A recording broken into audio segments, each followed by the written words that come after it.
पिछले चंद हफ्तों से जो स्टेटमेंट्स महाराष्ट्र के सरकार के मिनिस्टर्स और चीफ मिनिस्टर तरफ से आ रहे हैं उसको देखने की जरूरत है। और सबसे बड़ा प्रोवोकेशन तो वो सत्ता में है, गवर्नमेंट में है, और गवर्नमेंट प्रोवोकेटिव स्टेटमेंट्स दे रही है। और बड़ा अफसोसनाक है, आप देख लीजिए पिछले 4-5 दिन पुराना स्टेटमेंट उठाकर देख लीजिए, तो ये वो खुद प्रोवोकेशन किए और उनको इस बात की अपनी जिम्मेदारी का एहसास भी नहीं है कि वो मंत्री हैं, मुख्यमंत्री हैं। और दूसरी बात यह है कि आपने कई तस्वीर किसी बादशाह के बनाकर जलाए पूरे महाराष्ट्र में, कोई रिएक्शन नहीं हुआ, तो आपको तकलीफ हो गई। तो आपने क्या किया कि कुरान की जो आयतें हैं, जो वर्सेस हैं कुरान के, जो एक कपड़े पर लिखी जाती हैं, उसको आपने जलाया।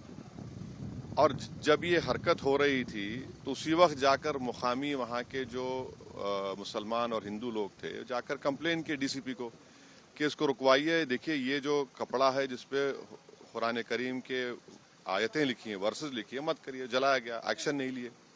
उसके बाद शाम में ये सब चीजें हुई। मैं उसका कंडेम करता हूँ वायलेंस का, मगर इसको टोटल देखिए आप कि जो स्टेटमेंट्स एमिनेट हुए हैं, जो स्टेटमेंट दिए गए हैं मिनिस्टर्स की तरफ से, अभी भी दिए जा रहे हैं। भाई आप रूल ऑफ लॉ को फॉलो करिए ना। आप तो भारत के संविधान पर आपने ओथ लिया है, तो आप कैसे प्रोवोकेटिव स्टेटमेंट्स क्यों दे रहे हैं आप? भाई मुझे किसी चीज कोई चीज पसंद नहीं है, आपको कोई चीज पसंद नहीं है, तो कोई भी अपनी नापसंद का इजहार कानून को हाथ में ले करेगा क्या? ये देखने की जरूरत है। तो ये बहुत गलत हो रहा है, सरकार की जिम्मेदारी है, ये सरकार की गलती है, इंटेलिजेंस की फेलियर है। उस जगह जहां से महाराष्ट्र के मुख्यमंत्री आते हैं, और ये जो वायलेंस हुआ है हमारे केंद्रीय मंत्री के घर के करीब है पूरा, ये बड़ी गलत बात हो रही है।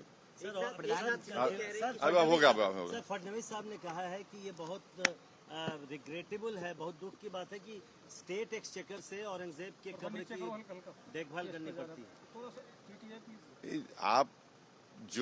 आप सत्ता में हैं, आपके जो आइडियोलॉजी है उसको बाजू रखिए।